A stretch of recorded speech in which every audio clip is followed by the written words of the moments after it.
Hello ધોરણ 12 કોમર્સના વિદ્યાર્થી મિત્રો, બીએ વિષયની અંદર 2, 3 અને 5 માર્કના મોસ્ટ આઈએમપી સવાલ તમારી માટે લઈને આવ્યો છું. ચેપ્ટર મુજબ એટલી તમે તૈયારી કરશો તો બીએમાં તમારે સારામાં સારા માર્ક આવશે. સૌથી પહેલા ચેપ્ટર નંબર 1 થી શરૂ કરીએ તો ચેપ્ટર નંબર 1 જેમાં 2 માર્કના સવાલમાં પહેલો સવાલ છે સંચાલનની ઉચ્ચ સપાટીએ કોનો સમાવેશ થાય છે, સંચાલનથી સમાજને કયા લાભ મળે છે, સંચાલનની સપાટીઓ દર્શાવતી આકૃતિ દોરો. ત્યારબાદ છે 3 ગુણ. તો 3 ગુણમાં સંચાલન એક વ્યવસાય છે સમજાવો, ઉચ્ચ સપાટીએ સંચાલનના કાર્યો સમજાવો. પછી છે ચેપ્ટર નંબર 2, તો એમાં 2 ગુણના સવાલ છે રૂલ ઓફ થંબ એટલે શું, ફેડરિક ટ્રેલરની ભિન્ન વેતન દરની આકૃતિ સમજાવો, હુકમની એક વાક્યતાનો સિદ્ધાંત સમજાવો. 3 ગુણ.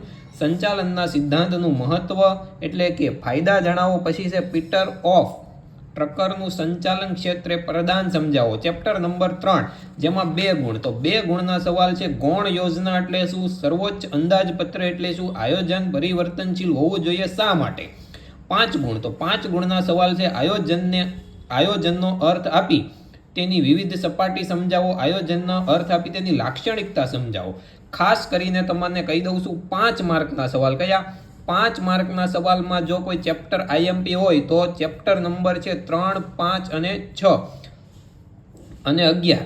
એટલા ચેપ્ટરમાંથી તમારે 5 ગુણના મોટા ભાગના સવાલ પૂછાશે. એટલે તમારે ચેપ્ટર નંબર 3, 5, 6 અને 11 5 ગુણના સવાલ સ્કીપ કરવાના નથી. ત્યારબાદ છે ચેપ્ટર નંબર 4, 2 ગુણના સવાલ. તો વ્યવસ્થા તંત્ર એ ધંધાકીય એકમનું શરીર છે અને આયોજન તેનો પ્રાણ છે સમજાવો. પછી છે વૈદિક અને અવૈદિક વ્યવસ્થા તંત્રને એકબીજાના પૂરક છે સમજાવો. સત્તા સોંપણીને કારણે ઉચ્ચ અધિકારીઓના કાર્યબોજમાં ઘટાડો થાય છે સમજાવો. ત્યારબાદ છે 3 ગુણના સવાલ. તો 3 ગુણમાં છે વ્યવસ્થા તંત્રની પ્રક્રિયાના તબક્કા જણાવો. સત્તા સોંપણીના મૂળ તત્વો આકૃતિ સહિત સમજાવો. એટલે આકૃતિ પેન્સિલથી દોરજો ભાઈ, પેનથી ન દોરતા. પછી છે ચેપ્ટર નંબર 5, તેમાં 2 ગુણના સવાલ છે ભરતીની આધુનિક પદ્ધતિ વિશે સમજૂતી આપો. પ્રતીક્ષા યાદી એટલે શું. ત્યારબાદ આપણે જોઈએ તો ત્યાર પછીનો સવાલ છે બૌદ્ધિક અને અભિવૃદ્ધિ કસોટી દ્વારા શું જાણી શકાય છે. 5 ગુણના સવાલ મોસ્ટ આઈએમપી. વિશાળ અર્થમાં ભરતી એટલે શું, તેના બાહ્ય પ્રાપ્તિ સ્થાન જણાવો. આ બાહ્ય પ્રાપ્તિ સ્થાન કરો તેની સાથે તમારે આંતરિક પ્રાપ્તિ સ્થાન પણ ક્લિયર કરી નાખવાના છે, મોઢે કરી નાખવાના છે. ઉમેદવારની પસંદગીની પ્રક્રિયા ટૂંકમાં સમજાવો. Chapter number 6 દોરવણી.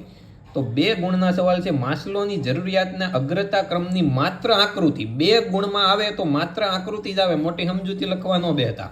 સારા નેતાના બૌદ્ધિક ગુણો જણાવો. પછી છે અભિપ્રેરણથી મંજૂર ફેરબદલી દરમાં કેવી રીતે ઘટાડો થાય છે.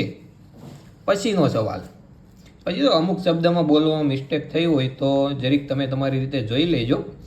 પછી છે 5 ગુણના સવાલ દોરવણીનો અર્થ આપી તેનું મહત્વ સમજાવો. અને 4 પછીનો સવાલ છે માસ્લોની જરૂરિયાતનો અગ્રતા ક્રમ આકૃતિ સહિત સમજાવવાનો છે. અહીંયા પાછું આકૃતિ દોરીને તમારે ઊભું રહી જવાનું નથી. પછી છે ચેપ્ટર નંબર 7, 2 ગુણના સવાલ. તો 2 ગુણના સવાલ છે આયોજન અંકુશ માટેની પૂર્વ શરત છે સમજાવો. પછીનો સવાલ આયોજન એ અંકુશનો જન્મદાતા છે, વિધાન સમજાવો. પછીનો સવાલ અંકુશ કઈ રીતે આંતરિક પ્રક્રિયા ગણાય છે. 3 ગુણના સવાલ આયોજન અને અંકુશ વચ્ચેનો ભેદ સ્પષ્ટ કરો. આયોજન અને અંકુશ એક સિક્કાની 2 બાજુ છે સમજાવો. પછી છે ચેપ્ટર નંબર 8, 2 ગુણના સવાલમાં સંપત્તિના મહત્મીકરણનો હેતુ સમજાવો. પછી છે કાયમી મૂડીની જરૂરિયાતને અસર કરતા પરિબળ સમજાવો. તફાવત છે કાયમી મૂડી અને કાર્યશીલ મૂડી 3 ગુણમાં. નાણાકીય સંચાલનના હેતુઓ વર્ણવો. પછી છે તફાવત કાર્યશીલ મૂડી અને ચોખ્ખી મૂડી. ચેપ્ટર નંબર 9 નાણાકીય બજાર. 2 ગુણના પ્રશ્ન. સેબીના 2 હેતુ જણાવો. અસંગઠિત નાણાં બજાર એટલે શું અને ડિમિટ્રીલાઇઝેશન એટલે શું. ડિમિટ્રીલાઇઝેશન એટલે શું. એટલે બોલવામાં મિસ્ટેક થઈ તો માફ કરજો, કારણ કે મને અહીંથી છે ને ઝીણા અક્ષર છે, બહુ દેખાતું નથી વ્યવસ્થિત. તમે ઝૂમ કરીને જોઈ લેજો. 3 ગુણના સવાલ સેબીના કાર્ય સમજાવો. ટૂંક નોંધ લખો. NSDL અને CDSL. પછી છે ચેપ્ટર નંબર 10 જેના 2 ગુણના સવાલ.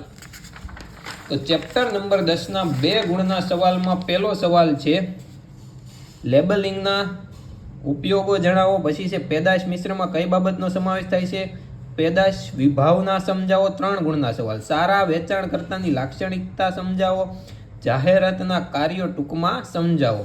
ચેપ્ટર નંબર 11 ગ્રાહક સુરક્ષા 2 ગુણ, ટ્રસ્ટીશીપનો સિદ્ધાંત અને ગ્રાહક સુરક્ષા વિશેની નોંધ, ગ્રાહકોના દૃષ્ટિકોણથી ગ્રાહક સુરક્ષા વિશે જણાવો અને ગ્રાહક શોષણ વિશે સમજૂતી આપો, 3 ગુણ. ગ્રાહકની દ્રષ્ટિએ ગ્રાહક સુરક્ષાનું મહત્વ, જાહેર હિતની અરજી વિશે સમજૂતી આપવા મોસ્ટ વધારે પડતો આઈએમપી સવાલ છે, 5 ગુણ. ધંધાના દૃષ્ટિકોણથી ગ્રાહક સુરક્ષાનું મહત્વ, ગ્રાહક સુરક્ષાના કાયદા મુજબ ગ્રાહકની જવાબદારીઓ વર્ણવો. ચેપ્ટર નંબર 12 ઉદારીકરણનો અર્થ સમજાવો, કયા કારણોસર વિશ્વ એક ગામડું બની ગયું છે અને ધંધાકીય પર્યાવરણના સામાજિક પરિબળો જણાવો, 3 ગુણ. ઉદારીકરણના ભાગરૂપે ભારતમાં લેવામાં આવતા પગલાં અને વૈશ્વિકરણની ભારતીય અર્થતંત્ર પરની અસરો જણાવો. આ જે સવાલ કીધા એ 2, 3 અને 5 ગુણના મોસ્ટ આઈએમપી સવાલ હતા. હવે હું તમને વાત કરું 5 ગુણના સવાલ. વારંવાર બોર્ડમાં પૂછાય છે અને આ બોર્ડની પરીક્ષામાં પૂછાયેલા પ્રશ્નો છે. તો પહેલો સવાલ છે આ 5 ગુણના છે. કેટલા ગુણના? 5 ગુણના.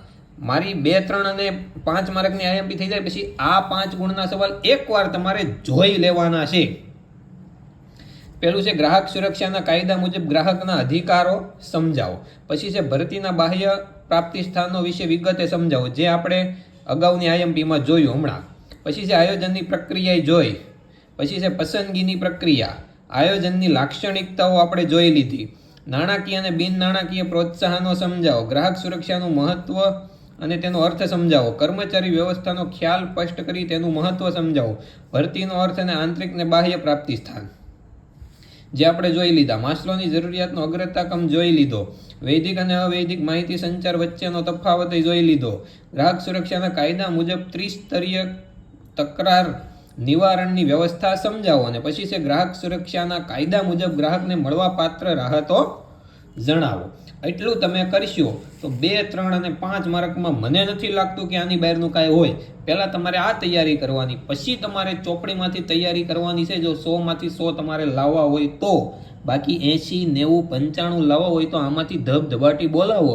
MCQ અને VSQ સ્વાધ્યાયના કરવાના, એની બહારના હોતા નથી. જય હિન્દ, જય ભારત, અસ્તુ.